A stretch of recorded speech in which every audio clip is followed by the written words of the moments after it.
as always. So this is our third town hall meeting for 2020. We used to do this town hall meeting, as you know, physically, but I guess the COVID has caused us to do it via Zoom. And the purpose of these town hall meetings are very simple. We want to talk to you about what we have done, what we are planning to do, hopefully, and a bit talk about what we see happening in the market. Shant and I, we are preparing a large market report, combination of the Toronto, Ottawa, and Barrie. Why we are doing it this time combined, because during the last 4 or 5 days researching, we discovered there is a lot of movement, in particular from the GTA towards the Ottawa and Simcoe County. So I think it's important that you understand what's happening in the GTA, because it is impacting and benefiting those suburb and those other urban cities. So COVID. Also, we're here, Steve, to answer any questions they may have. Sorry. If during this town hall meeting today, the floor is yours. You have any question, any feedback, please do not hesitate to ask. You can either, as Shant suggested, turn your mic on and ask the question, or write your question in the chat box. So COVID was fast. I can't believe it that now it's almost 7 months and change. We are in the COVID. Overall, thank you all for being patient, supportive through this COVID. We had our share of challenges. We woke up one morning, they told us shut down. We had to reinvent ourselves in terms of our operation system, creating the help service desk at Frank Street. And support staff led by Mary Allen and Judy. They've been amazing. They've been tremendous team, that unbelievable effort that they put in the last 7 months, making sure that your transactions are completed and you're getting paid on time. One of the challenges that we had, some people blame the provincial government for a lot of support and help that they throw on the street. The money is unbelievable where it is right now. But fundamentally, they had to do this to give a psychological boost to the public. Why? Otherwise, our market would have crashed seriously. As well. It has its own default, and it has its own major advantage at the beginning. One of the challenges for our staff was some people didn't want to work because of the support from the government. Some people have younger children now with the opening of the school. And as you know, what's happening at the school on a daily basis. So we are facing that issue on a literally daily basis. Every day, somebody cannot come to work. We have ramped up the hiring at all our 3 regions. Mary Allen and MJ are hiring additional staff. We call them basically rover and a backup supporting team in case that somebody cannot be at work. Those are the challenges that we face. So you need to know about it. It's not something that we are trying to reduce the admin or operational costs. In fact, we actually have increased our operational expenditure because the number of the transaction has spiked. Ottawa has done great. Ottawa, you guys are representing last month almost about 34% of the market share in Ottawa. So you are again for 3 months in the row the leading brokerage in the entire city of Ottawa. Ottawa market is healthy, is steady. It's just a start showing some sort of a fatigue in terms of the condominium market and some listing if it's not priced well. And it's natural because the pent-up demand for the month of June, July, and August, it's almost over, and people are very preoccupied with their children with the reopening of the school. Shifting towards the pandemic, yes, the numbers are increasing. Ottawa is a hot spot. So Toronto, Ottawa are sitting, and obviously Quebec, your proximity to Quebec is probably has something to do with the increases of the number in Ottawa. But the good news is that yet Ontario has decided not to act similar to Quebec, going back to the phase 2 or shutting down. They're basically tweaking the phase 3. They're basically adding more restriction. And another good news from the front is the rate of mortality is quite low. So don't be surprised by when they announced in Ontario 540 cases yesterday, because the number of the test has gone from a 12,000 in April to almost 40,000. So it's a ratio of the number of the tests. And the education system has put a policy in place. As you know, we all have children, younger children, they go to school, they have a runny nose. Now they want them to do the test. The parents do the test, and some of those tests come positive. Positivity of the test, it doesn't mean that basically we have to really too much worry about it.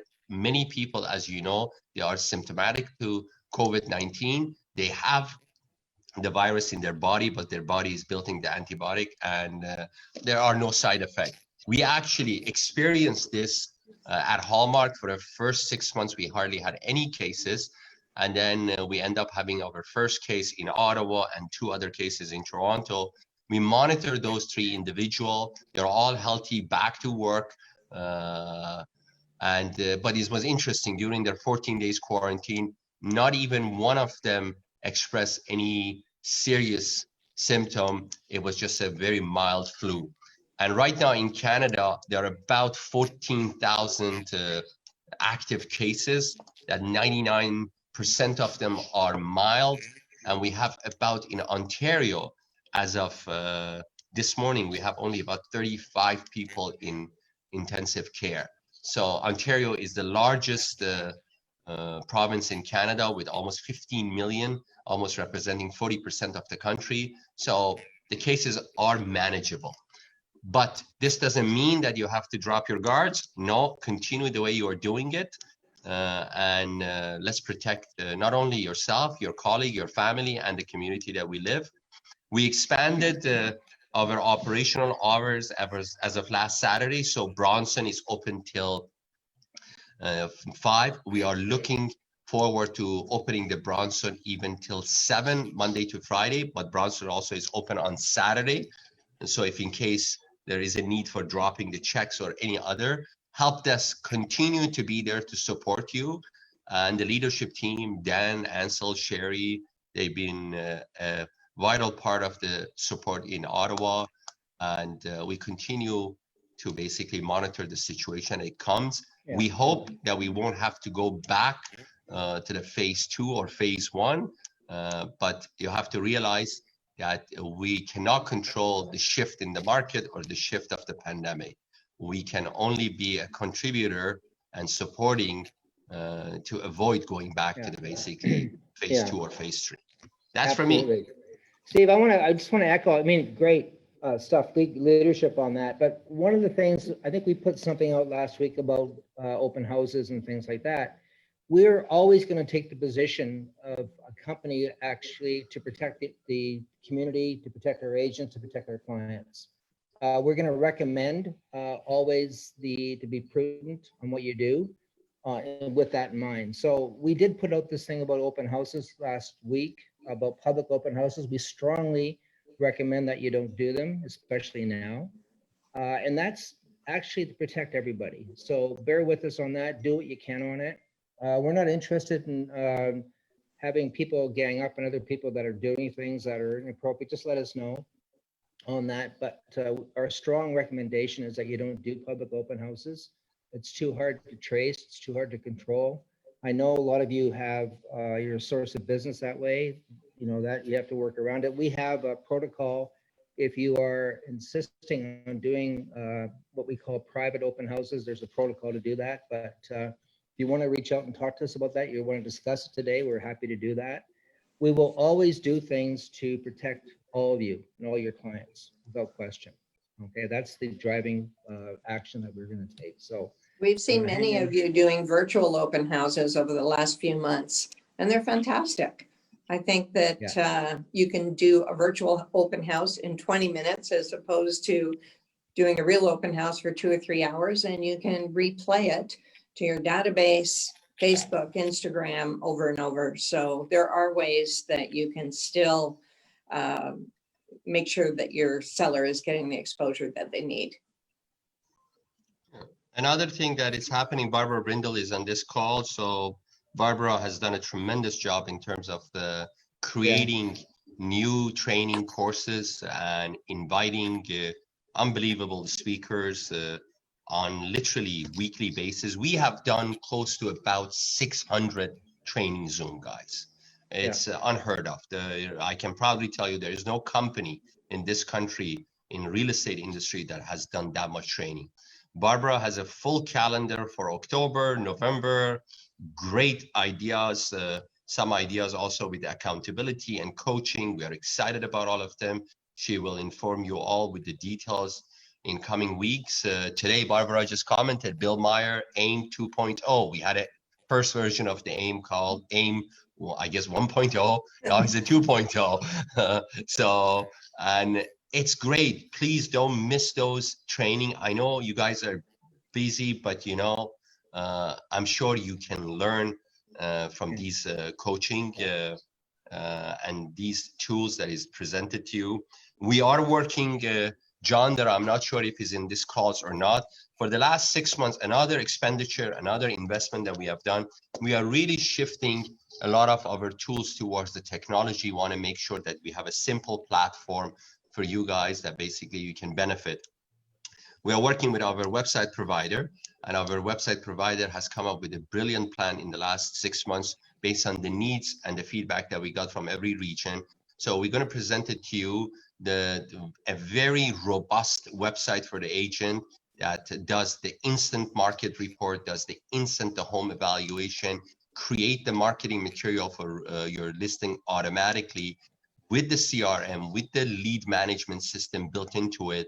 We are just in the process of the negotiation to basically get a bulk package price on an annual basis, not a monthly basis. We are aiming, I'm going to disclose to you, we are aiming to basically negotiate them to get it for $200 for an entire year. It's not an easy negotiation. It's a large company with a large backup investors behind them. And we are basically aiming for that. But we have tested this website for the last almost 4 weeks with John there. It's look amazing, and I'm excited about it. We are also building our own app. We have hired 5 IT engineers. The first beta version of the app is under the test. I have talked to Paulo, which sits at the OREP technology committee. We are getting the WOW feed from the OREP. We're going to test it with the Ottawa, make sure also that apps works with the feed that the Ottawa Real Estate Board provide. As you know, Ottawa Real Estate Board is very protective with the data. It's not as friendly as other boards, but I'm sure Paulo is basically telling us how we should do it. Any feedback from you guys, we will welcome it. One thing that I'd like to talk to you, in the last few days when I'm researching, I'm noticing a major shift from the GTA towards the suburb. Ottawa, still there's a shift is happening there, but it's a 400 kilometer away.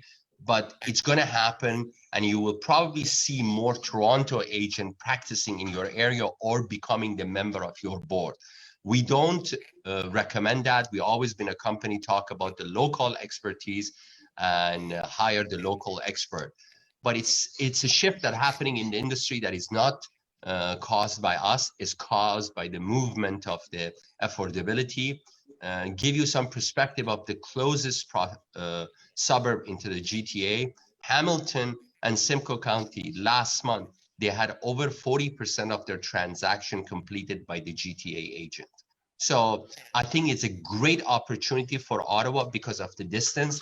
Start to network, guys. Many of you embraced the networking with the Toronto agent from the day one, from 2016 that we came to Ottawa, but many of you still are missing that opportunity.